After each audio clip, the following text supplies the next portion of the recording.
Parce que c'est quand nous allons demeurer sous son abri que tout ce qui suit va arriver dans notre vie. Amen. Tu répètes avec moi.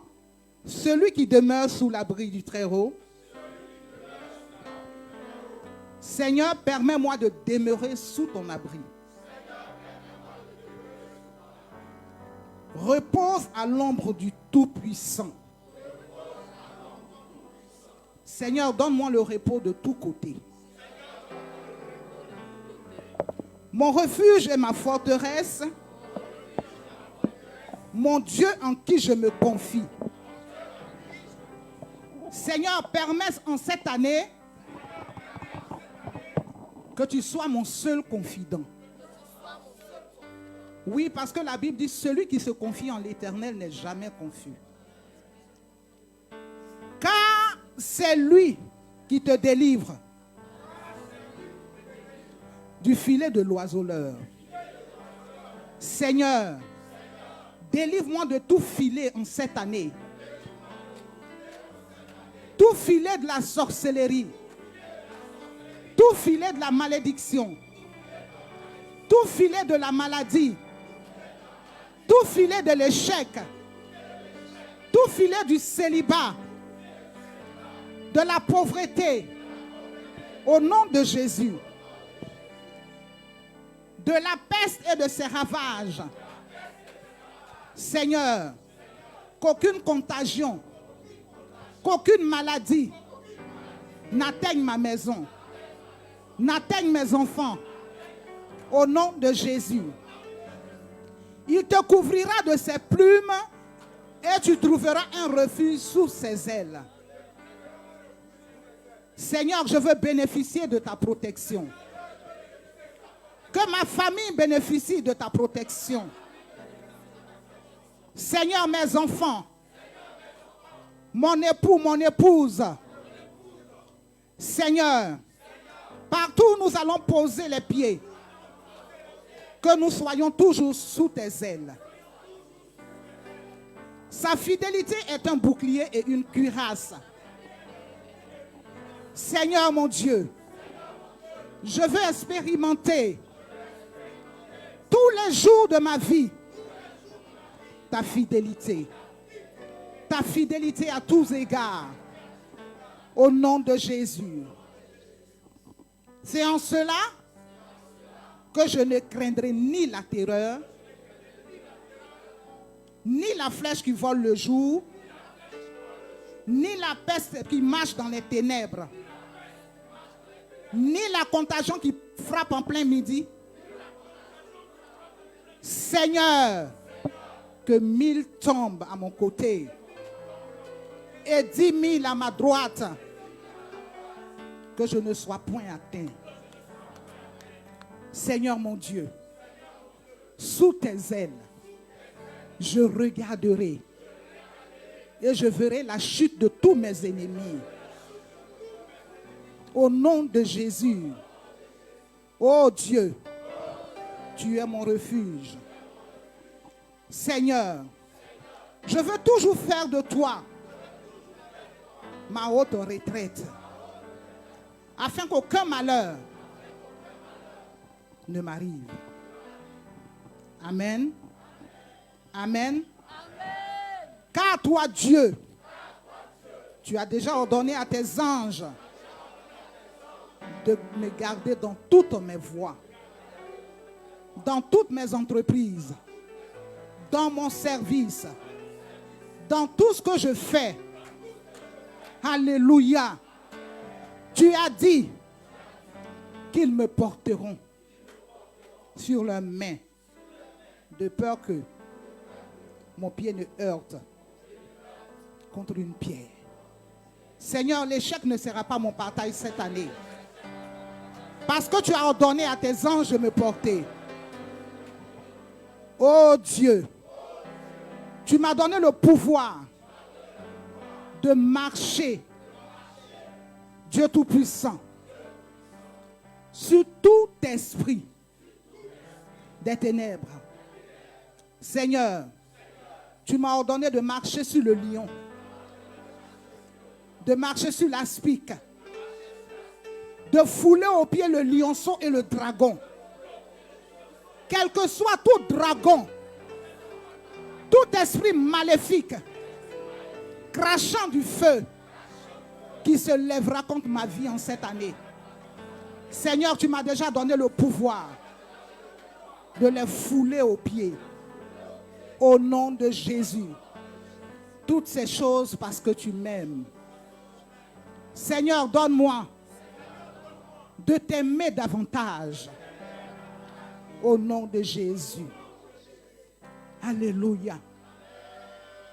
Alléluia. Alléluia. Est-ce qu'on peut acclamer le Seigneur? Dis à quelqu'un à côté de toi, mon Dieu connaît mon nom. Parce que toutes ces choses qui ont été citées, le verset qui suit, dit parce que tu connais mon nom. Alléluia. Regarde quelqu'un et dis-lui, Dieu connaît mon nom. Je ne suis pas n'importe qui. J'ai de la valeur aux yeux de l'Éternel. Mon pied en cette année ne te raconte aucune pierre. Aucune pierre. Aucune pierre. Aucun obstacle ne m'arrêtera. Parce que je suis né pour posséder. Je veux conquérir tous les territoires. En cette année 2025, on n'entendra pas parler de chèques dans ma maison. Ce seront des cris d'allégresse, des cris de célébration, des cris de gloire, des cris d'allégresse. Oui, dans ma maison, je chanterai les louanges de l'Éternel. Yes. Parce que mon Dieu m'aura mis au large.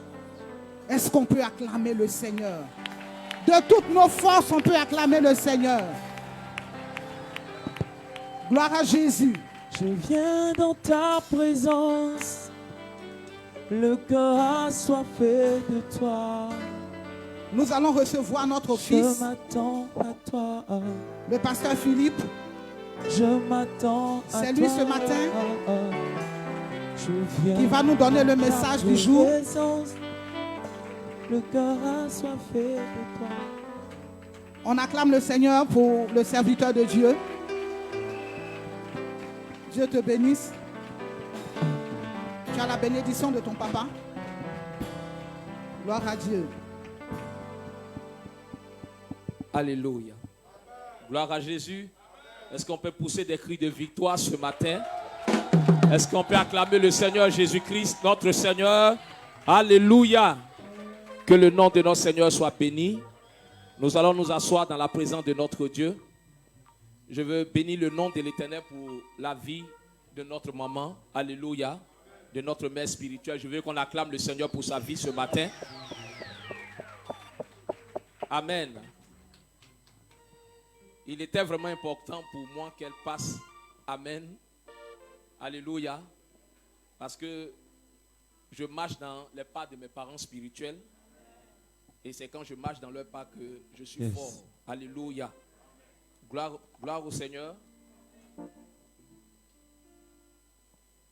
Ce matin, Dieu va nous faire du bien. Je dis ce matin, Dieu va nous faire du bien. Le Seigneur va nous bénir. Alléluia. Parce que nous sommes au jour dominical aujourd'hui. C'est notre sabbat. C'est le jour de la résurrection. Et je crois que le Seigneur va ressusciter des vies ce matin.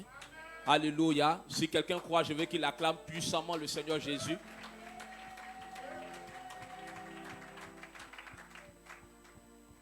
Je veux saluer tous ceux qui nous prennent en marche, qui nous suivent, d'ici comme d'ailleurs, partout en Europe, en Afrique, nos frères et sœurs qui partagent ces moments avec nous tous les dimanches. Alléluia. Je veux bénir leur vie dans le nom du Seigneur Jésus. Et je veux encore rendre toute la gloire au Seigneur pour celui-là même qui me fait et qui me permet d'être là ce matin pour partager la parole de Dieu. Je veux qu'on acclame le Seigneur Jésus pour la vie de nos pères spirituels.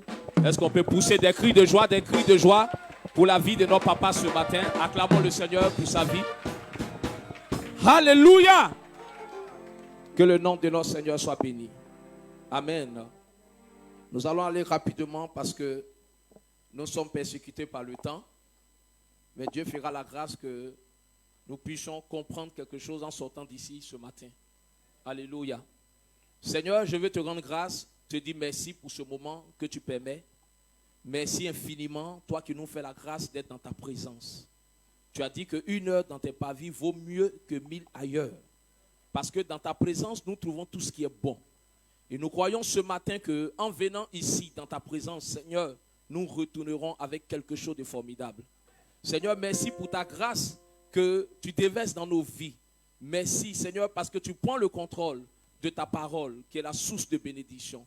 Gloire te revienne dans le nom de Jésus que nous t'avons prié. Amen. Alléluia. Nous allons prendre nos Bibles dans le livre de Josué. Josué chapitre 1, le verset 1 au verset 18. La lecture est longue, on va aller rapidement. Je fais la lecture. Après la mort de Moïse, serviteur de l'Éternel, l'Éternel dit à Josué, fils de Nun, serviteur de Moïse. Moïse, mon serviteur, est mort. Maintenant, lève-toi, passe ce Jourdain, toi et tout ce peuple, pour entrer dans le pays que je donne aux enfants d'Israël.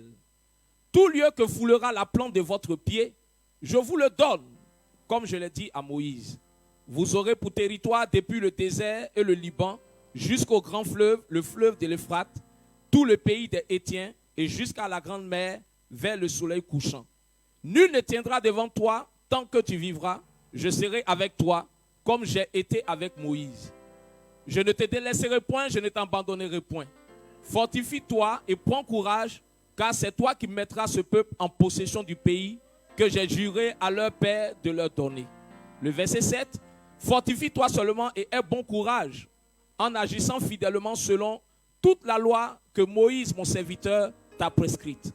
Ne t'en détourne ni à droite ni à gauche, afin de réussir dans tout ce que tu entreprendras.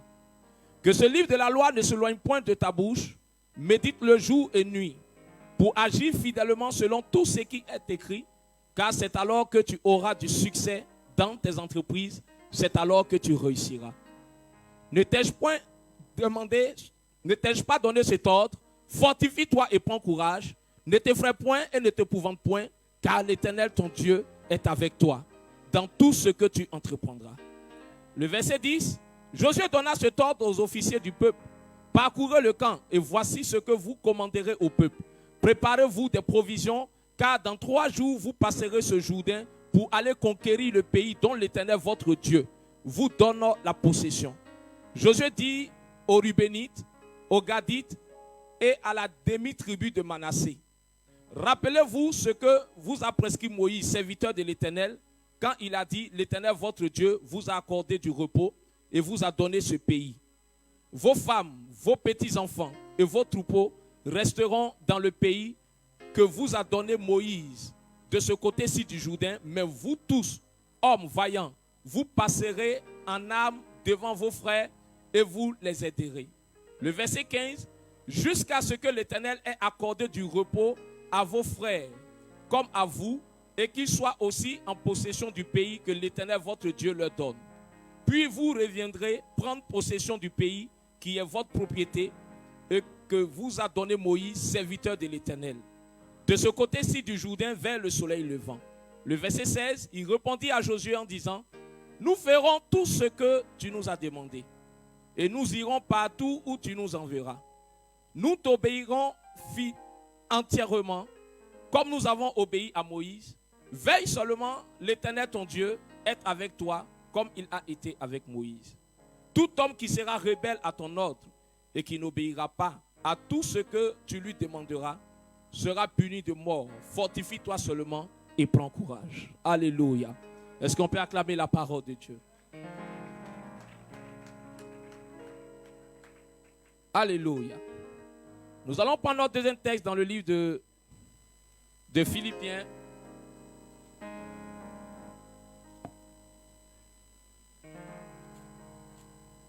Philippiens, le chapitre 2.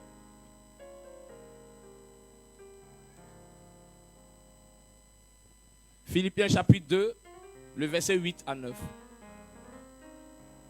Il s'est humilié lui-même, se rendant obéissant jusqu'à la mort, même jusqu'à la mort de la croix. C'est pourquoi aussi Dieu l'a souverainement élevé et lui a donné le nom qui est au-dessus de tout nom. Alléluia. Que le nom de notre Seigneur soit béni. Amen. Bien-aimés, ce matin, nous allons partager un temps d'enseignement. Tu vas écouter quelque chose qui est fondamental, quelque chose qui est très important. Alléluia. Vous savez, la vie chrétienne est basée sur des principes, est basée sur des fondements. Des fondements qui ne se trouvent nulle part ailleurs que dans la parole de l'Éternel. Alléluia. Dieu nous a fait la grâce d'entrer dans une année merveilleuse et glorieuse. Et nous entamons déjà la 3e semaine du premier mois de l'année 2025. Et notre Père spirituel, le révérend apôtre Las, par l'Esprit du Seigneur, nous engage dans une vision de conquête et de reconquête.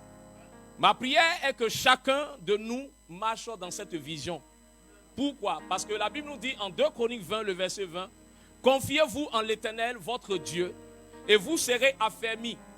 Confiez-vous en ses prophètes et vous réussirez. » Alléluia. 2025 est une année de possession de territoire, une année de résultats pour tous ceux qui obéiront à la voix de l'Éternel. Je n'ai pas entendu ton amen. Le dimanche dernier, le 12 janvier, notre Père spirituel nous a parlé de l'obligation de résultat. Nous ne pouvons pas être des enfants de Dieu sans porter de fruits. Il a dit, dans Matthieu 7, 20, la Bible dit, « C'est donc à leurs fruits que vous les reconnaîtrez. » Où sont donc les fruits qui attestent que nous sommes enfants de Dieu? Le psaume 60, le verset 12 dit, « Avec Dieu, nous ferons des exploits. » Donc cette année sera pour nous une année d'exploit, une année de victoire. Mais la clé, je dirais la première, qui nous mènera à des résultats tant attendus, c'est l'obéissance. Alléluia. Donc ce matin, le thème que Dieu me met à cœur de partager avec vous, c'est les bienfaits de l'obéissance à Dieu. Quelqu'un répète après moi, les bienfaits de l'obéissance à Dieu. Alors c'est quoi l'obéissance? Par définition et selon le dictionnaire, l'obéissance c'est l'action ou l'habitude d'obéir. C'est la soumission d'une personne à une autre. Je veux que tu sois attentif ce matin. Alléluia. Que le Seigneur vraiment dispose ton cœur parce que si tu écoutes sa parole ce matin, il y a une bénédiction qui t'est réservée. Selon la Bible, l'obéissance se définit comme l'acte d'écouter et de se soumettre à une autorité supérieure. En l'occurrence, Dieu et sa parole. Alléluia. L'obéissance implique plusieurs choses. La première, notre audition et notre action. L'audition, c'est quoi? L'audition, c'est notre écoute. Et lorsque nous écoutons, nous devons nous mettre en action, c'est-à-dire mettre en pratique ce que nous avons écouté. Amen. Donc, pour obéir à Dieu, nous devons entendre sa parole et agir en conséquence. Cela veut dire non seulement écouter les commandements, mais aussi les mettre en pratique. Donc l'obéissance ne consiste pas seulement à entendre la parole de Dieu ou à entendre un ordre qu'on te donne, mais de l'exécuter. Alléluia. L'obéissance implique ce qu'on appelle la confiance et la soumission. Quand je parle d'implication, ça veut dire quoi? Quand on parle d'obéissance, on parle aussi de la confiance et de la soumission. Un des termes grecs pour obéir, c'est pistéo. Et pistéo signifie, en grec, faire confiance. Donc, quand quelqu'un obéit, celui à qui tu obéis, tu dois inévitablement faire confiance à cette personne. Alléluia. Quand votre obéissance n'est pas conforme à votre confiance, votre obéissance est douteuse. Vous ne pouvez pas obéir à quelqu'un sans toutefois avoir confiance en cette personne à qui vous obéissez.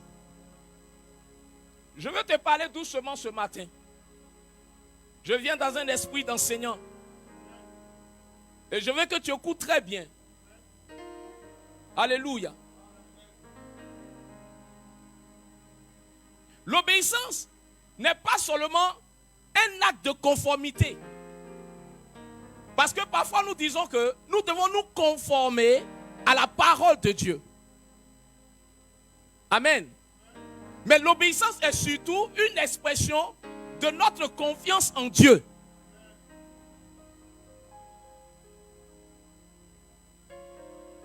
Cela veut dire quoi?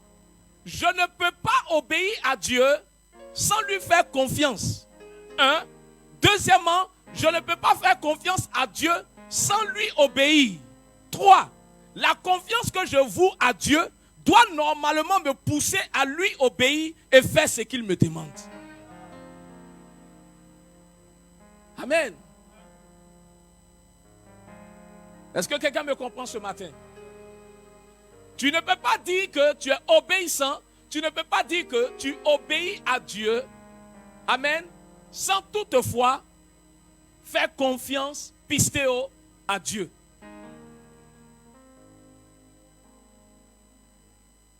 L'obéissance implique notre amour pour Dieu.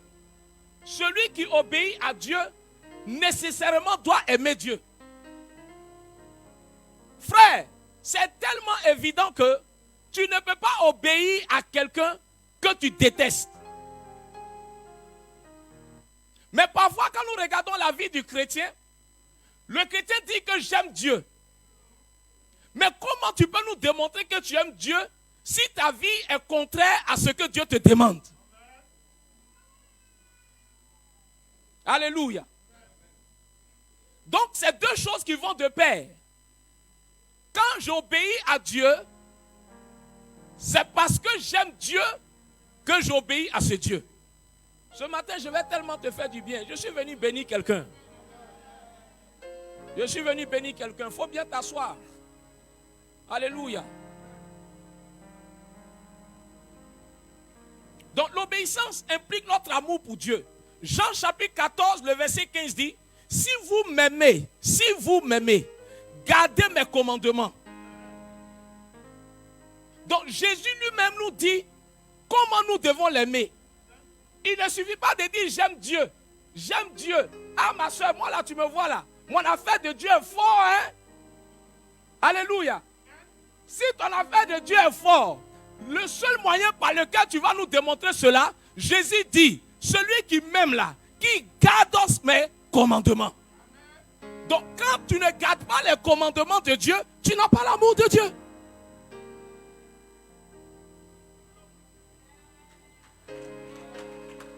C'est pas moi qui ai écrit la Bible. Mais je vais t'expliquer des choses terre à terre. Parfois les versets les plus simples sont les plus sensés. Les versets les plus simples sont les plus riches en révélation et en bénédiction. Il dit celui qui m'aime, qu'il garde mes commandements.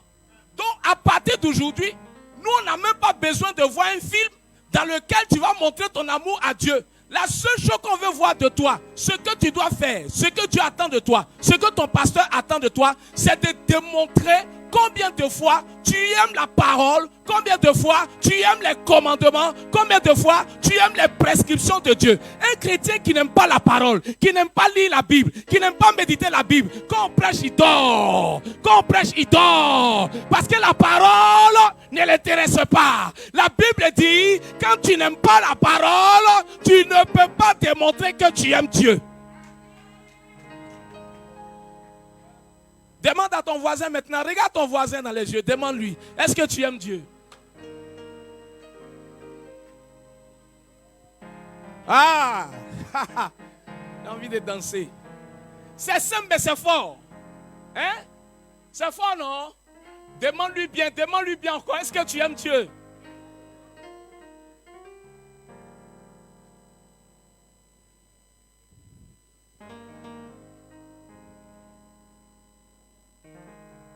L'obéissance à Dieu est liée à la vie de sanctification. Amen. Le croyant en obéissant se conforme à l'image de Christ. ayez les sentiments qui sont en qui? Les sentiments qui sont en Jésus. Ayez les sentiments. Si vous êtes enfant de Dieu, ayez les sentiments qui sont en Christ. Alléluia. Quand les sentiments qui bouillent dans mon cœur ne sont pas pareils aux sentiments de Christ, comment je peux prétendre aimer Dieu et lui obéir? Alléluia.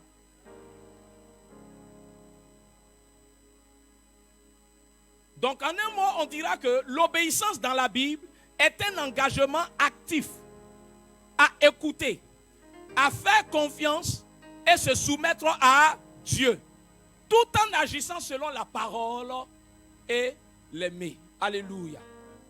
Amen. Alors, nous avons lu un texte tout à l'heure. Dans le livre de Josué, chapitre 1, le verset 1 à 18. Vous savez, le chapitre 1er de Josué décrit l'appel de Josué par Dieu après la mort de Moïse. Écoute-moi très bien, je t'en prie.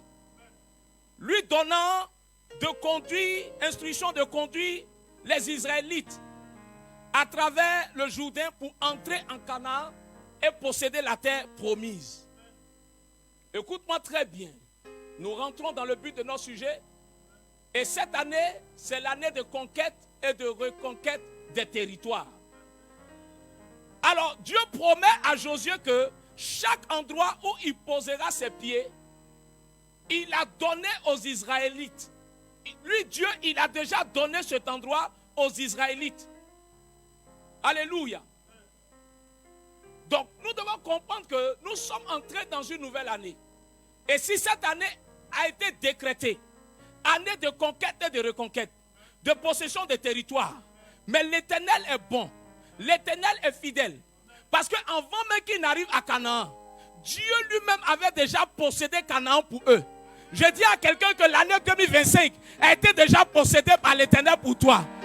Tous les territoires de cette année, oh, Dieu a possédé le mariage pour quelqu'un. Il a possédé la santé pour quelqu'un. Il a possédé la richesse pour quelqu'un. Il a possédé la promotion pour quelqu'un. Dieu a déjà possédé les territoires. Tout ce qui nous reste à faire, c'est de rentrer dans ces territoires. Alléluia. Josué est chargé de mener le peuple avec courage et fidélité, tout en respectant la loi de Dieu. Bien-aimés, ce qui est essentiel pour réussir dans notre conquête, c'est l'obéissance. C'est l'obéissance. Je ne sais pas quelle formule tu vas utiliser. Peut-être qu'il y a plusieurs formules, mais tu ne sauteras pas l'obéissance. L'obéissance, c'est la première condition, c'est le premier principe. Même quand il a créé Adam et Ève dans le jardin d'Éden, l'obéissance était le premier principe de la relation entre l'homme et Dieu. Même quand la race humaine a été déchue, quand l'Éternel est revenu vers l'homme pour racheter l'homme, lorsqu'il a lancé un saint appel à l'homme, c'est par l'obéissance qu'on vient à Dieu. Pour que tu sois dans l'église aujourd'hui, pour que toi tu sois appelé chrétien, pour que tu sois enfant de Dieu, tu étais auparavant dans un autre monde, tu étais païen. Tu n'étais pas conforme aux choses de Dieu. Mais quand tu as reçu l'appel, c'est par l'obéissance que tu es devenu chrétien. En vérité, c'est ton obéissance qui fait de toi un enfant de Dieu. Alléluia. Donc, tu dois continuer à marcher dans cette obéissance.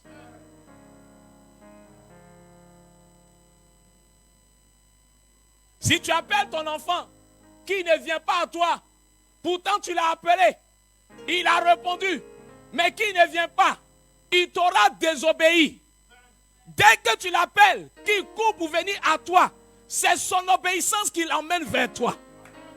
Nous ne serons jamais des enfants de Dieu si nous ne sommes pas nés d'un fruit qu'on appelle l'obéissance. C'est l'obéissance qui nous conduit à Jésus. Alléluia.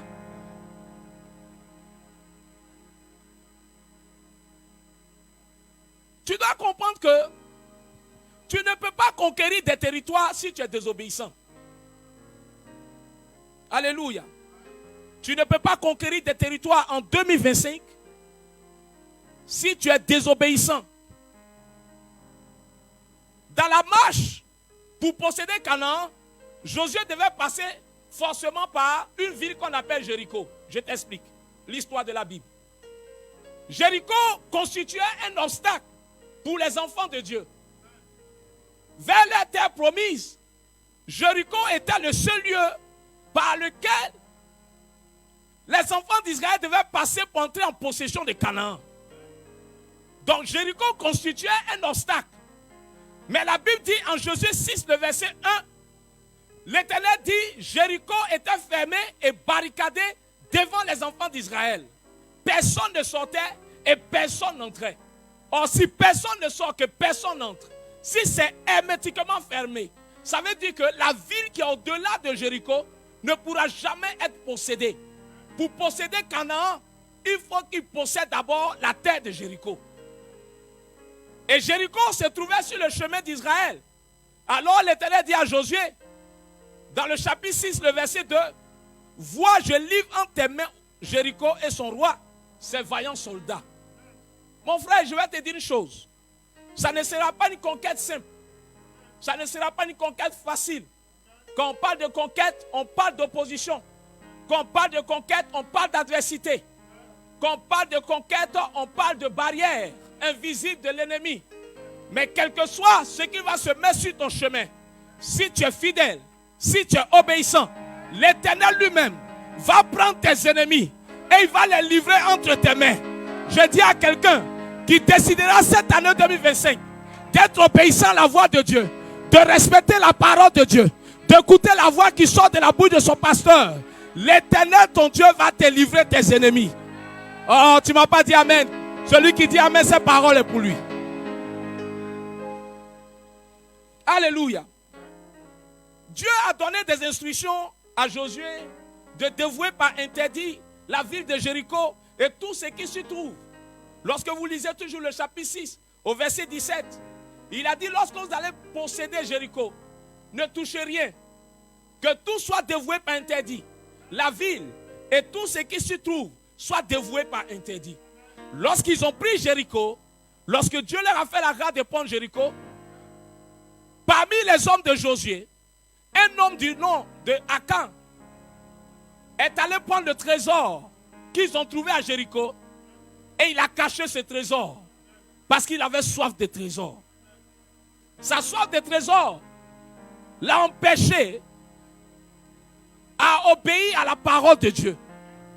Vous voyez que parfois Dieu nous donne des instructions, mais parfois notre soif de posséder les choses de ce monde peut nous détourner de la parole de Dieu. Akan a pris le trésor dévoué par interdit par Dieu et il a caché ce trésor sans rien dire à Josué qui conduisait ce peuple. Dieu leur a donné Jéricho pourtant. Et après la prise de Jéricho, Josué devait conquérir un autre territoire qu'on appelle Aï. Une petite ville, plus petite encore que Israël. Josué avait dans sa tête et dans son esprit la promesse que Dieu lui a faite dans Josué chapitre 1. Il a dit, nul ne tiendra devant toi tant que tu vivras. Donc si j'ai vaincu Jéricho, la prochaine ville qui vient, je dois normalement vaincre cette ville. Mais à sa grande surprise, lorsqu'ils sont partis en guerre, Josué était surpris qu'une petite ville que lui va mettre la honte sur lui lorsque son armée va perdre la bataille et qu'ils vont prendre la fuite. Alléluia. Lisons Josué chapitre 7, le verset 10 à 12. Écoute-moi bien ce matin. Dieu va te bénir. Je suis venu te donner des clés. Je suis venu te donner des secrets pour que Dieu te bénisse. Amen. Josué chapitre 7, le verset 10 à 12 dit quoi? L'Éternel dit à Josué, lève-toi. Pourquoi restes-tu ainsi couché sur ton visage? Israël a péché. Ils ont transgressé mon alliance que je leur ai prescrite. Ils ont pris des choses dévouées par interdit. Ils les ont dérobées et ont dissimulé. Et ils les ont cachées parmi les bagages. Aussi les enfants d'Israël ne peuvent-ils résister à leurs ennemis? Ils tourneront le dos devant leurs ennemis, car ils sont sous l'interdit. je ne serai plus avec vous si vous ne détruisez pas l'interdit du milieu de vous. Donc, quand tu gardes dans ta vie quelque chose que Dieu t'a interdit, quelque chose que Dieu t'a interdit de faire, quand tu gardes cela en toi, frère, ne sois pas surpris qu'en 2025, tu mènes des batailles sans victoire. Et quand le 31 décembre 2025 va approcher, quand tes frères seront en train de rendre témoignage, quand ils seront en train de faire le bilan, tu vas faire un visage triste, comme Josué. Alléluia. Mais si tu es fidèle, si tu es obéissant, il a dit à Josué, nul ne tiendra devant toi. Donc vous voyez que quand tout ce que Dieu dans sa loi a dévoué par interdit, quand cela est votre partage, quand vous vivez dans l'interdit de Dieu, vous ne pouvez pas remporter de victoire. Parce que pour remporter des victoires, il faille que Dieu soit avec toi. Josué a possédé Canaan parce que l'Éternel était avec lui. Il a vaincu Jéricho parce que l'Éternel était avec lui. Tant que Dieu sera avec toi, nul ne tiendra devant toi. Mais si l'Éternel se retire de toi, tes ennemis auront le dessus sur toi. Or, ce qui fait que Dieu se retire de toi, c'est lorsqu'il te donne des instructions que tu ne respectes pas. Est-ce que je fais du bien à quelqu'un ce matin? Oui, bien-aimé, Dieu nous fait des promesses. Mais il nous donne les instructions qui accompagnent ces promesses. Notre problème, c'est que parfois, nous ignorons ces instructions, mais nous voulons garder les promesses. Tu ne peux pas garder les promesses et rejeter les instructions qui accompagnent les promesses. Toutes les promesses de la Bible sont accompagnées des instructions. Ce sont les instructions qui accompagnent les promesses, qui amènent les promesses à l'accomplissement. Quand quelqu'un ne respecte pas les instructions qui accompagnent les promesses, la promesse dure, la promesse tarde, et elle ne viendra jamais. Pourquoi? Parce que tu ne respectes pas les instructions qui accompagnent les promesses. Ne regarde pas seulement la promesse, mais regarde à la parole, regarde aux instructions, regarde aux commandements qui accompagnent les promesses de l'Éternel. Est-ce que je fais du bien à quelqu'un ce matin? Donc si tu veux voir ces promesses accomplies dans ta vie, tu dois d'abord respecter ces instructions. Lisons Josué chapitre 1, le verset 7 à 8.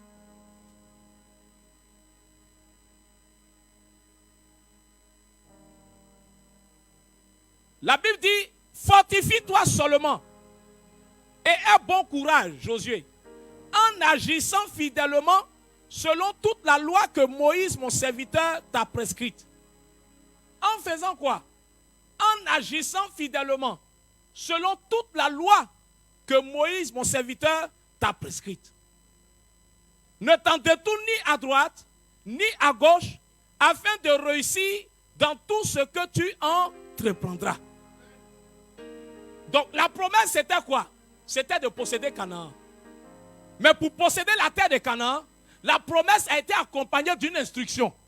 L'instruction c'était que tant que Josué aura les deux pieds dans la parole, dans les commandements de Dieu, qui que ce soit, quelle que soit la hauteur, quelles que soient les profondeurs, quel que soit le sorcier, quelle que soit sa taille, quels que soient ses grades, tant que tu obéis à la parole de Dieu, tant que tes pieds sont assis dans la parole de Dieu, nul ne tiendra devant toi. Frère, ce n'est pas une histoire de 40 jours de jeûne. Ce n'est pas une histoire de 60 jours de jeûne. Ce n'est pas une histoire de 20 heures de prière. Je n'ai pas dit qu'il ne faut pas jeûner. Je n'ai pas dit qu'il ne faut pas prier.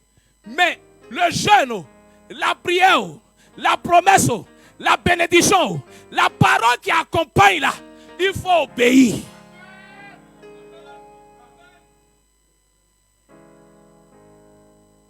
Tu attends la promesse de Dieu, mais tu attends la promesse en faisant quoi? Tu attends la promesse de Dieu, mais tu es sorti de la parole qui accompagne cette promesse. Et tu attends la promesse. On n'attend pas la promesse en dehors de la parole. On n'attend pas la promesse en dehors des instructions de Dieu. On n'attend pas la promesse en dehors des commandements de Dieu. On attend la promesse dans la parole de Dieu. Il dit, Josué, si tu veux réussir à tes projets, à tes projets, si tu veux réussir à tes entreprises, qu'est-ce qui étaient les entreprises de Josué? Qu'est-ce qui était le projet de Josué? Si ce n'était de posséder Canaan. Tu veux posséder des territoires cette année? Reste dans sa parole. Reste dans sa parole. Reste dans sa parole. Tu m'entends? Reste dans sa parole. Reste dans sa parole. Ton pasteur n'a pas besoin de te suivre. Partout où tu vas, reste dans sa parole. Que Dieu te donne la force de rester dans sa parole. L'obéissance produit une onction très forte que vous ne pouvez imaginer que même le jeûne ne va pas vous donner, que même la prière ne va pas vous donner. Je dis l'obéissance produit une onction, une puissance capable de changer tout. Jésus a regardé ses disciples. Il dit le prince de ce monde arrive. Et pendant que je vous parle, il est déjà là. Mais il n'a rien en moi. Lui-même, il sait que quand il vient, ce n'est pas pour moi qu'il vient. Est-ce que quelqu'un peut dire ce n'est pas pour moi qu'il est venu? Il est venu pour qui? Pour ceux qui ne sont pas dans la parole.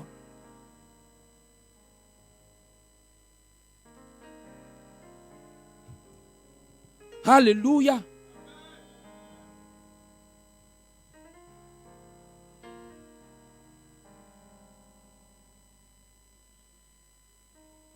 Il dit que ce livre de la loi ne s'éloigne point de ta bouche.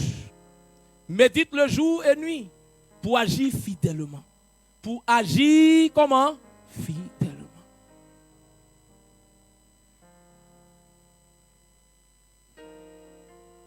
Alléluia. Alors le deuxième texte que nous avons lu dans Philippiens chapitre 2, le verset 8 à 9, souligne l'humilité de Christ qui s'est fait obéissant jusqu'à la mort, montrant ainsi l'exemple parfait de la soumission et de sacrifice. La Bible dit qu'il est resté obéissant. Il s'est humilié d'abord et il est resté obéissant. Vous voyez que l'humilité et l'obéissance sont des caractères ou des critères qui vont ensemble. Quand quelqu'un doit obéir, quand quelqu'un veut être obéissant, il faut qu'il soit humble.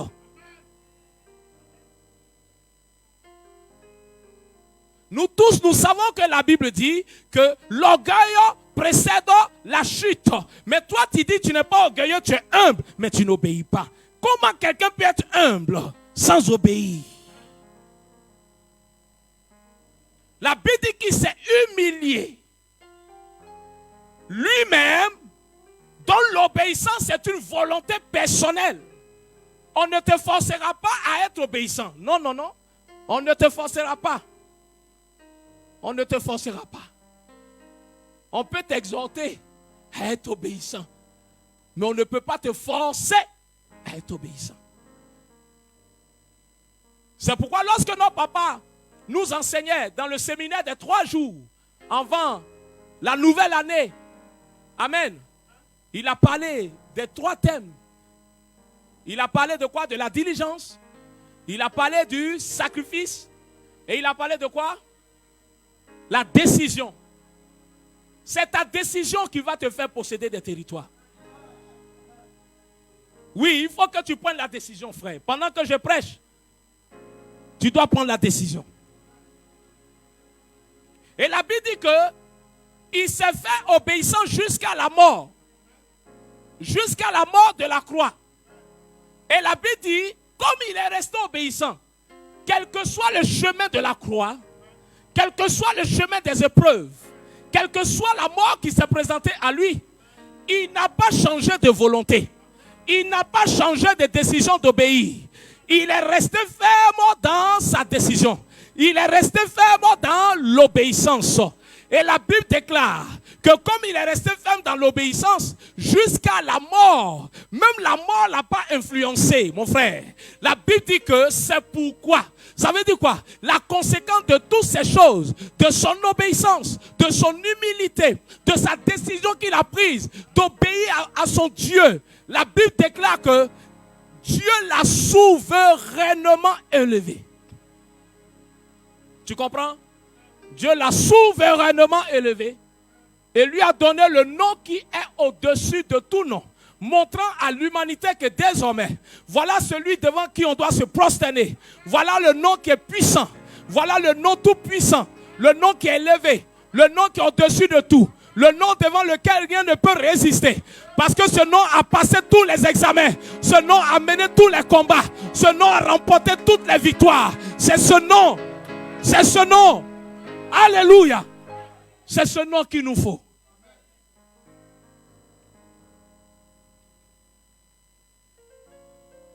Alléluia. Il y a de bonnes choses pour ceux qui obéissent. Il y a de bonnes choses pour ceux qui obéissent. Je vais te donner ce matin quelques éléments. Les bienfaits que te procure une vie d'obéissance à Dieu. Je vais te donner quelques éléments. La première chose que l'obéissance te donne comme faveur, le premier avantage que l'obéissance t'apporte, l'obéissance te donne la vie en abondance. L'obéissance te donne la vie en abondance. Lisons Ésaïe 48, le verset 18. Ésaïe 48, le verset 18 dit: oh, si tu étais attentif à mes commandements, ton bien-être serait comme un fleuve et ton bonheur comme les flots de la mer. Amen. Le Seigneur lui-même dit: oh, oh, oh, oh, oh. Si seulement tu étais attentif à mes commandements. Il parlait au peuple d'Israël. Et cela veut dire quoi? Que le peuple d'Israël n'était pas attentif à la voix de Dieu, au commandement de Dieu. Pourtant, derrière ces commandements, il y avait de bonnes choses qui attendaient le peuple d'Israël. Alléluia. Il dit: oh, si seulement tu étais attentive à la voix, à mes commandements, ton bien-être serait comme un fleuve. Mon frère, qu'est-ce que nous cherchons? Nous cherchons tous le bien-être. Nous cherchons tous la bénédiction. Alléluia. Nous voulons tous être heureux, être épanouis.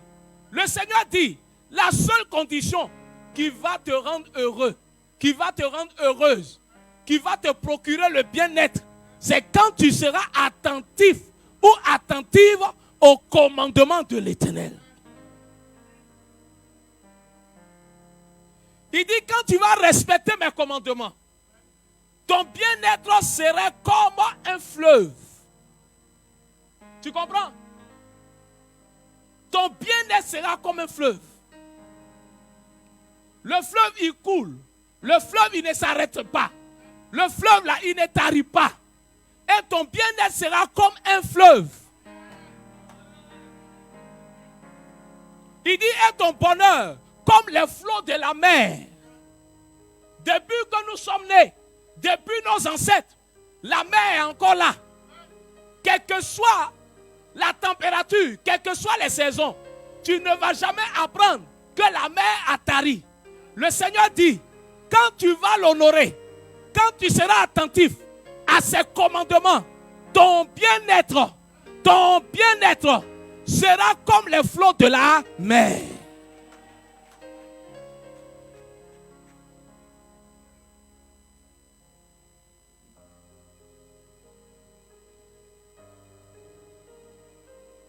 Quelqu'un dit avec moi: Seigneur Jésus, par ta pure grâce, donne-moi d'être attentif à ta parole, d'obéir à ta parole, à tes commandements.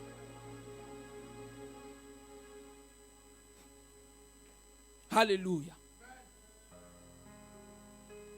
La deuxième chose que l'obéissance va te donner, l'obéissance te rend agréable à Dieu et te permet de bénéficier de ses faveurs.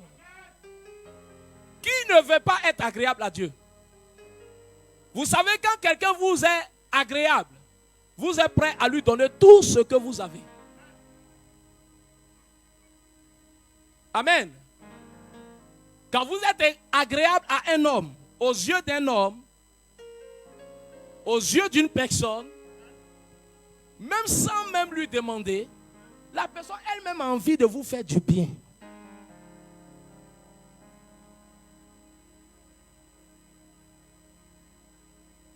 Quand quelqu'un ne vous est pas agréable, vous avez du mal à le recevoir chez vous.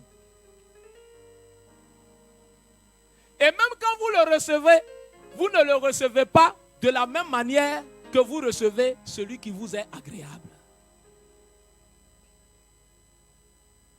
Comment Dieu va te recevoir cette année 2025 si tu es agréable à Dieu?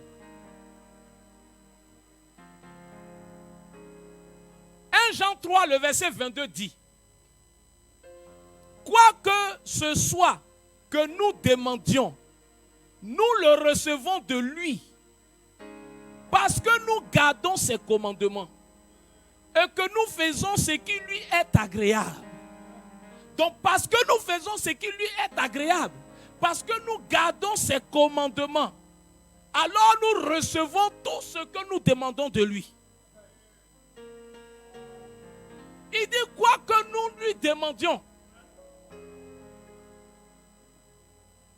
Ce qui me fatigue, c'est le quoi que. Alléluia. Moi, si je vais expliquer quoi que nous lui demandions, ça veut dire quoi? Il n'y a pas une seule chose que je ne puis demander à Dieu que Dieu ne soit capable de me donner.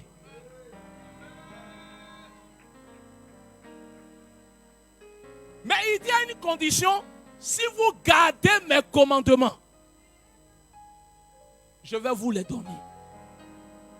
Si cette année 2025, ma vie est agréable à Dieu, qu'est-ce que Dieu va me refuser? Qu'est-ce que je vais demander à Dieu dans ma prière que Dieu ne le fera pas?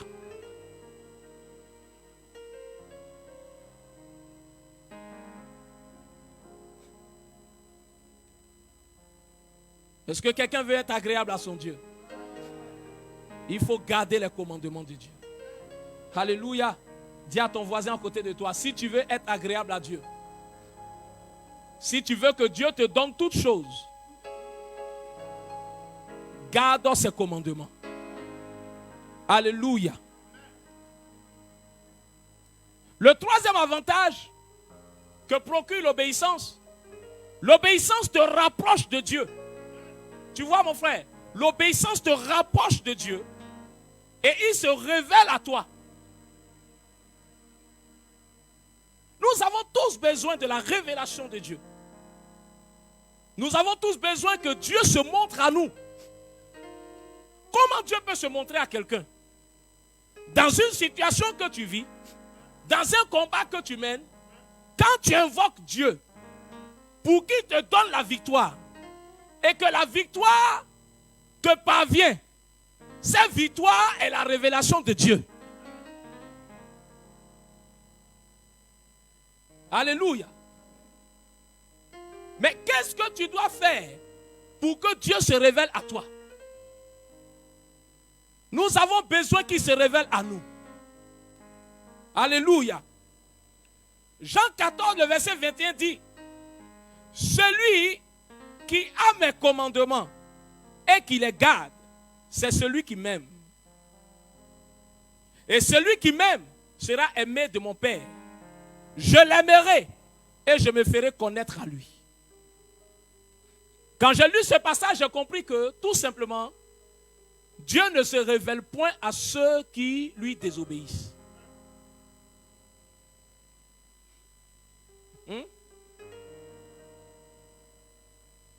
C'est écrit dans la Bible. Jean 14, 21. Il dit, celui qui a mes commandements et qui les garde, c'est celui qui m'aime. Et celui qui m'aime sera aimé de mon Père, je l'aimerai aussi. Et je me ferai connaître à lui. Mais il a commencé par quoi? Celui qui a mes commandements et qui les garde. Je me ferai connaître à lui. Donc Dieu ne peut pas se révéler à quelqu'un qui désobéit au commandement de Dieu. C'est pourquoi c'est important d'obéir à la voix de l'Éternel, ton Dieu.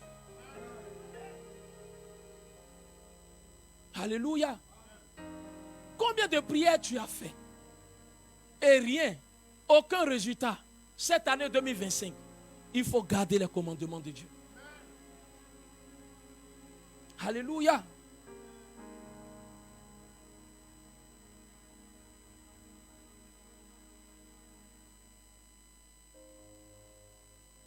L'obéissance te protège du péché et de ses conséquences destructrices. Quand tu obéis, tu es protégé par Dieu. Tu es gardé par le Seigneur. Alléluia.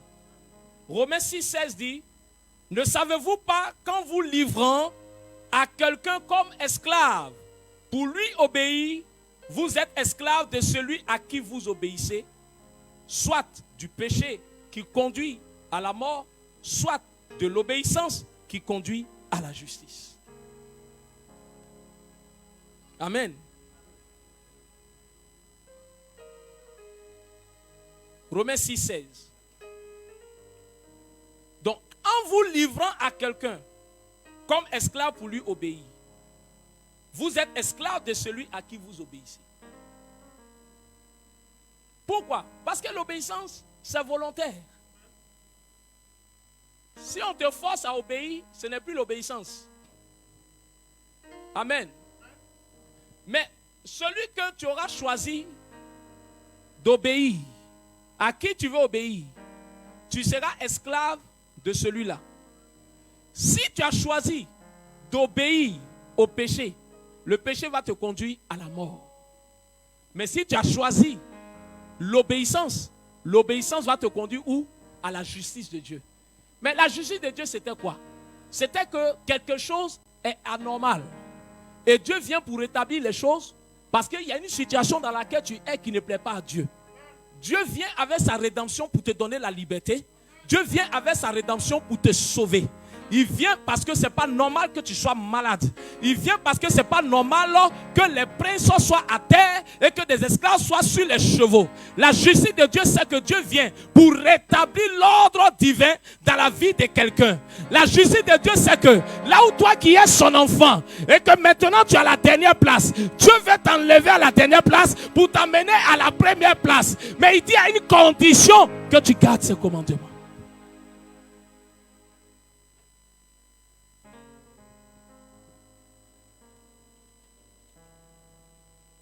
En Matthieu 6, 24, il dit, nul ne peut servir deux maîtres. Car où il haïra l'un et il aimera l'autre. Ou il s'attachera à l'un et il méprisera l'autre. Alléluia. Donc nous ne devons plus être esclaves du péché à partir de l'instant où nous avons changé de maître. Autrefois, c'est Satan qui dirigeait ma vie. C'est le péché qui me conduisait. Mais désormais, maintenant, là où nous sommes, ma vie est en Christ. Christ est mon nouveau maître. Donc c'est à lui que je dois mon obéissance. C'est lui que je vais suivre. C'est avec lui que je vais marcher. Pierre l'a suivi. Pierre a marché avec lui. À un moment donné, chemin faisant, Pierre dit, Jésus, s'il te plaît, arrêtons-nous ici et réponds à ma question. Nous avons tout laissé. Nous t'avons suivi. Qu'est-ce que nous gagnons?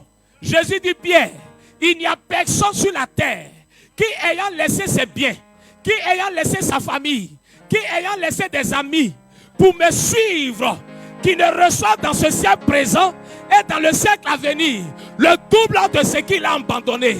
Hey, écoute-moi, Dieu ne peut pas t'appeler à faire un sacrifice et t'abandonner. Le sacrifice que toi tu vas faire pour abandonner toute chose ne sera jamais plus grand que le sacrifice de la croix. Tu peux te poser la question, mais pourquoi suivre Jésus est difficile comme ça? C'est trop un gros sacrifice pour moi d'abandonner quelque chose qui est dévoué comme interdit à Dieu et de suivre le Seigneur. Mais c'est parce que c'est un gros sacrifice. C'est pourquoi il a fait le plus grand sacrifice pour toi. Frère, s'il y a une voix qui te dit que tu ne peux pas, je te dis ce matin, tu peux.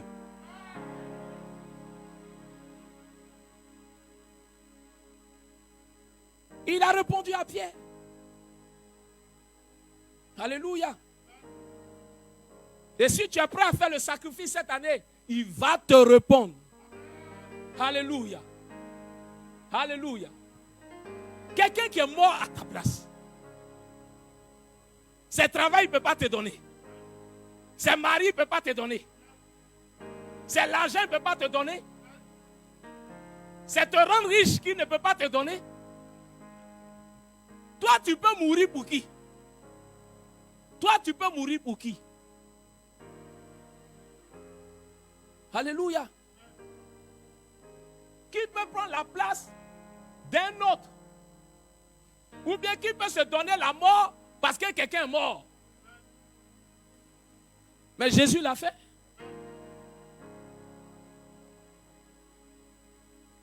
Si Dieu a donné en sacrifice son fils unique, c'est travail, il ne peut pas te donner. Ce n'est pas mariage qu'il ne peut pas te donner. Tu dois changer de maître. Et si c'est Jésus que tu as choisi, tu dois franchement le suivre. Tu dois être obéissant à Jésus et tu vas voir la gloire de Dieu. Alléluia. Donc, en obéissant à Dieu, quand je décide d'obéir à mon nouveau maître, mon obéissance me retire de la désobéissance dans laquelle j'étais. Or, la Bible dit en Romains 6, 23, car le salaire du péché, c'est quoi? C'est la mort. Donc, quand je prends la décision d'obéir, j'obéis pour la vie. J'obéis pour la vie.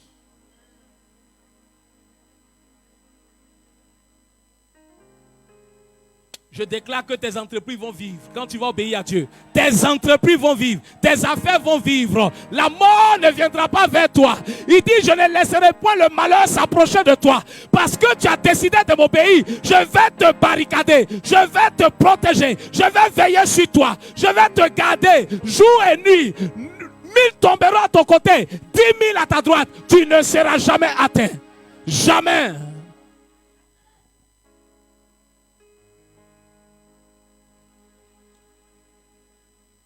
Je suis en train de terminer mon message.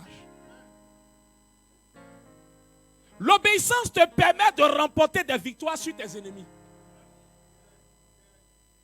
2025, tu veux avoir la victoire. Tu veux rentrer dans des territoires et posséder ces territoires. Moi, je vais te dire une chose. Sois-en sûr, il n'y a pas un territoire que Dieu va te donner qui au préalable n'est pas occupé.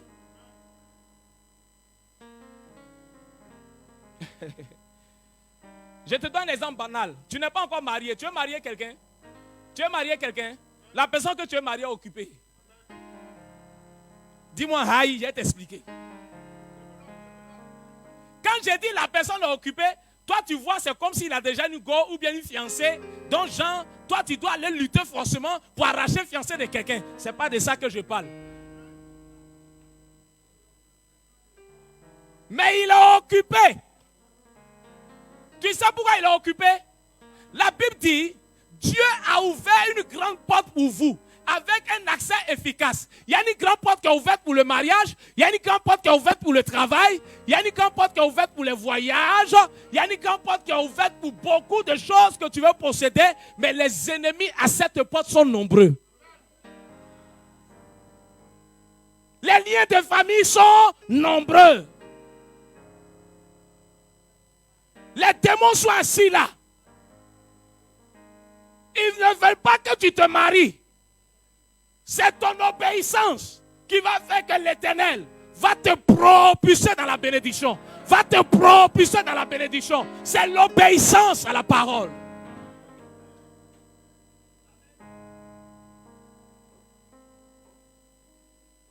Je sens comme il y a quelqu'un qui lutte avec son esprit. Qui lutte avec son esprit. Qui voit que la parole est forte, elle est bonne. Mais comment, il se pose des questions, mais comment je vais faire? Écoute la voix de Dieu. Écoute la voix de Dieu. Papa a prêché ici, il a dit une parole qui m'a tué, il dit, on ne mélange pas Dieu. On ne mélange pas Dieu. Tu veux mélanger Dieu façon là. On ne sait pas, tu mélanges là, on ne mélange pas. Tu sais pourquoi on ne mélange pas Dieu? Parce qu'il ne partage pas sa gloire. Il ne partage pas sa gloire. Si tu penses que quelque chose d'autre peut te faire entrer dans le mariage, quelque chose d'autre peut te faire posséder ton territoire, Dieu va croiser les bras, il va te regarder. Le jour où tu vas faire quand tu seras fatigué. Le Dieu qui est fidèle, qui est juste, qui est bon, qui n'abandonne pas, il est toujours là, il ne change pas. Il est le même hier, aujourd'hui, éternellement. Il t'attend. Quand tu vas revenir à lui, il va te reconduire dans l'obéissance. Il va te reconduire dans l'obéissance. Quand l'obéissance va te repositionner dans le statut et dans l'image de Dieu, tu vas voir qu'il y a des choses que tu ne vas plus courir après. Je dis, il y a des choses qui vont courir après toi. 2025, c'est le mariage qui va te poursuivre. Si tu marches dans l'obéissance de l'Éternel, je dis, ton travail que tu sais va te poursuivre. Alléluia.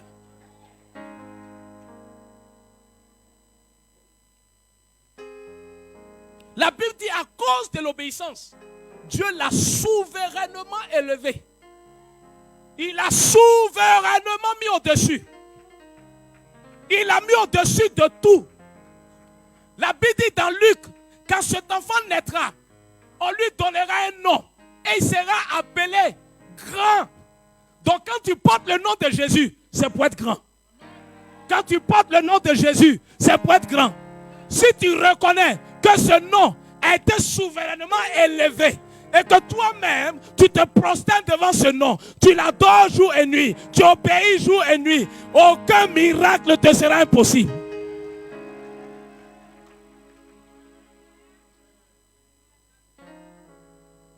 Je ne suis pas en train de t'encourager, je ne suis pas en train de t'exciter à quelque chose, mais laisse-moi, je te dis la vérité. L'obéissance fait du bien. Alléluia. En Jacques chapitre 4, il dit, le verset 7, soumettez-vous donc à Dieu. Soumettez-vous à Dieu. Résistez au diable et il fuira loin de vous. Alléluia. Donc la promesse implicite dans ce verset est que ceux qui se soumettent à Dieu résistent au péché. Et ceux qui résistent au péché recevront la grâce et la protection de Dieu.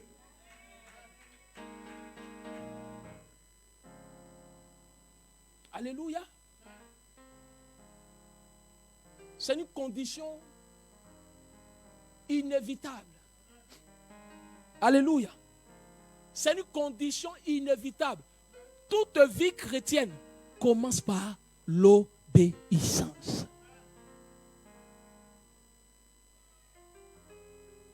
Alléluia. L'avant-dernier point, avant que nous ne chutions dans notre message, avant que nous ne chutions dans nos messages. Ah, je parle le langage de mon papa. Il faut que je chute dans le message. Amen. L'obéissance te permet de vivre la provision de Dieu. Tu veux que je te montre le verset? Lévitique 26, 3 à 4 dit, si vous suivez mes lois, si vous gardez mes commandements et les mettez en pratique, je vous enverrai des pluies en leur saison. La terre donnera ses produits et les arbres des champs donneront leurs fruits. Si vous gardez mes commandements. Alléluia. Dans le livre d'Ésaïe 1, le verset 19, la Bible dit, si vous êtes docile et si vous avez de la bonne volonté, l'Éternel vous donnera les meilleures productions du pays. Tu veux être grand dans ta nation? Tu veux être élevé dans ta nation? Tu veux être béni dans ta nation? Il faut obéir à ton Dieu. Alléluia. Amen. L'obéissance te rend prospère. Comme il a dit à Josué, chapitre 1, le verset 8. Il dit, si ce livre de la loi ne s'éloigne pas de ta bouche, que tu le médites jour et nuit, pour agir fidèlement selon ce que Moïse, mon serviteur, t'a prescrit, c'est alors que tu réussiras, c'est alors que tu auras du succès dans tout ce que tu entreprendras. Donc quand on médite la parole de Dieu, ce n'est pas pour occuper le temps, mais c'est pour agir fidèlement selon ce que la loi de Dieu nous dit. Alléluia. Et le dernier point, l'obéissance va te conduire à la gloire. L'obéissance va te conduire à l'élévation. Alléluia. Philippiens 2, 8 à 9. La Bible dit que Jésus est resté obéissant jusqu'à la mort de la croix. Et Dieu a fait quoi? Il a souverainement élevé. Le verset est tellement simple et clair. La Bible dit, c'est pourquoi il lui a donné. C'est pourquoi. Le pourquoi. Pourquoi? Parce qu'il est resté obéissant. Amen. Ton obéissance doit être continuelle. Ton obéissance doit être continuelle. C'est comme la fidélité. La fidélité, elle est constante. Amen. Elle n'est pas discontinue. Il y a des gens qui obéissent de façon conditionnelle, de façon circonstancielle. Amen. Non. Tu dois avoir une totale obéissance en toi. Amen. Tu dois respecter ton Dieu. Tu dois craindre ton Dieu. Et si tu crains ton Dieu, bien-aimé, rien ne te manquera. L'Éternel va t'accorder toute sa grâce. Dieu va t'accorder toute sa faveur. L'Éternel va te mettre au large. L'Éternel va te bénir. L'Éternel va conduire tes pas. Tout à l'heure, maman utilisait un passage pour la prière, le psaume 91. Celui qui demeure sous l'abri du Très-Haut. Mais bien aimé, il y a obéissance dedans. Tu sais, celui qu'on appelle le demeurant, celui qui demeure, c'est qui? C'est quelqu'un qui obéit, qui demeure. Alléluia. Il y a des gens qui viennent dans la présence de Dieu qui estiment que Dieu est lent. Il y a des gens qui viennent dans la présence de Dieu qui trouvent que Dieu tarde trop. Il y a des gens qui viennent dans la présence de Dieu qui trouvent que Dieu ne fait rien. Alléluia. Mais la Bible dit celui qui demeure. Ça veut dire quoi? Pour demeurer, il faut persévérer. Pour persévérer, ça veut dire quoi? C'est pourquoi il a dit à Josué, prends courage. Donc il n'y a rien comme ça, puis on dit à quelqu'un, prends courage. On dit, on va te donner la terre. Tu vas posséder la terre de Canaan. Mais prends courage. Aïe. En fait, tu as commencé à me parler, c'était bien. Maintenant, prends courage là. C'est quitter où? Amen. Donc, celui qui demeure, c'est celui qui est courageux.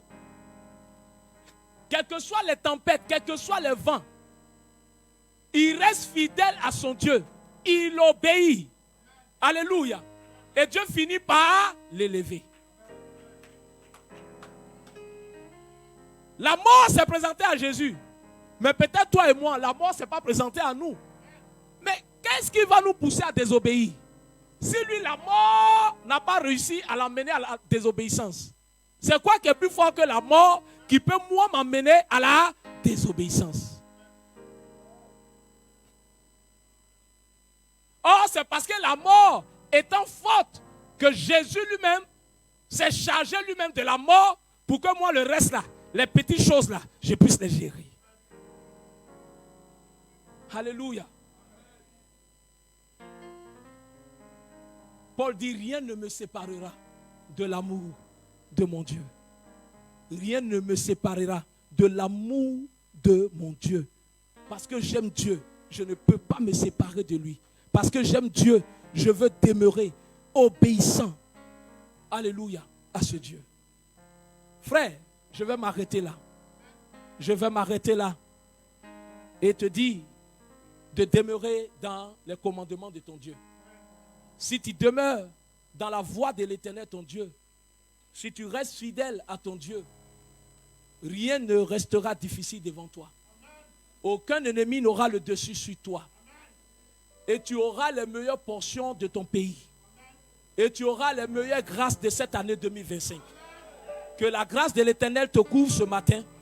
Et que l'Éternel te donne la force comme il a donné à Josué. De mener tout ce chemin de 2025 dans la victoire. Et dans l'obéissance à l'Éternel. Si tu crois avec moi, donne-moi un amen victorieux ce matin.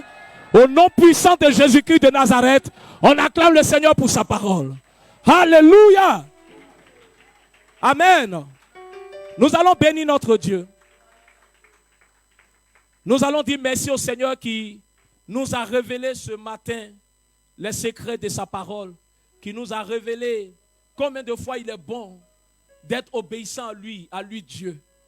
Oh, nous allons prier et dire merci au Seigneur. Élevons la voix et bénissons son nom pour sa parole. Nous te rendons toute la gloire à Jésus-Christ. Nous bénissons ton nom. Tu as dit, mon peuple périt par faute de connaissance. Et ce matin, il t'a plu, Jésus, de nous révéler ta parole. Oui, Seigneur, tu t'es révélé à nous par ta parole. Nous prions, Seigneur, que cette révélation que tu nous apportes reste gravée sur la table de nos cœurs. Seigneur, donne-nous la grâce. Aide-nous, Seigneur. Fortifie-nous. Soutiens-nous, Seigneur, dans notre obéissance, afin que nous demeurions obéissants à toi, obéissants à ta parole, obéissants à tes prescriptions, au nom puissant de Jésus-Christ de Nazareth. Que cette parole vienne changer notre intérieur, vienne changer notre esprit, vienne changer notre compréhension des choses. Que cette parole apporte la grâce et la bénédiction dans nos vies. Je prie ce matin, Éternel, si pendant que je prêchais, quelqu'un était esclave du péché, mais Seigneur, tu as le pouvoir de délivrer par ta parole. Quiconque est esclave du péché, comme tu l'as dit dans Romains chapitre 6, je prie ce matin, Jésus, que tu brises les liens, que tu brises les liens, que tu libères tes enfants de toute emprise du diable, de toute emprise du péché, au nom de Jésus-Christ de Nazareth. Merci, Saint-Esprit de Dieu. Je recommande la vie de chacun de nous dans le creux de tes mains. Et que chaque membre de cette communauté soit désormais sous ton contrôle, sous l'influence du Saint-Esprit, au nom puissant de Jésus. Paul a dit, je prie tout par celui qui me fortifie. Et je prie ce matin, Seigneur, que ton esprit, Jésus, fortifie quelqu'un. Que ton esprit, Seigneur, aide quelqu'un à prendre la décision et à marcher avec toi. Seigneur, merci pour ta grâce que tu envoies dans nos vies. C'est au nom de Jésus que nous t'avons prié ce matin. Nous te disons Amen, Amen, Amen. Est-ce qu'on peut acclamer le Seigneur? Alléluia. Si la parole t'a fait du bien, acclame le Seigneur ce matin. Amen. Yes. Yeshua HaMashiach, Lion of Judah, Agune Jeba. Yeshua HaMashiach, Agune Jeba, Lion of Judah. Yeshua HaMashiach, Lion of Judah, Agune Jeba. Yeshua HaMashiach, Lion of Judah, Agune Jeba. Oh Yeshua, Yeshua HaMashiach, yeah. Lion of Judah, Agune Jeba. Yeshua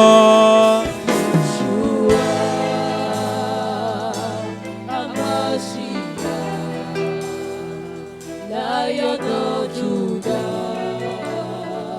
Agune Jeba. Merci Seigneur. Nous voulons te rendre toute la gloire pour ta parole. Merci pour ta fidélité. Merci pour des vies qui ce matin seront transformées. Père, parce que tu as dit, on ne vient pas dans ta maison et repartit comme nous sommes arrivés. Je bénis ton nom pour les vies qui ont été délivrées ce matin par ce message, pour des vies qui ont été comblées ce matin par ce message, pour ta gloire qui s'est manifestée dans chaque vie. Seigneur, je veux te rendre toute la gloire. Merci parce que tu fais de nous de nouvelles personnes pour conquérir de nouveaux territoires. Gloire, honneur et élévation te soient rendus au nom de Jésus. Amen. Amen. Nous allons faire la deuxième offrande et les dîmes.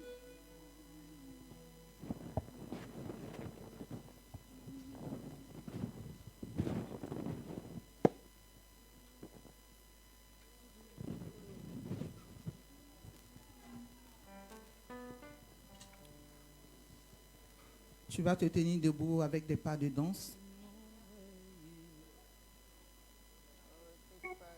Venir s'aimer sur la parole de Dieu qui a été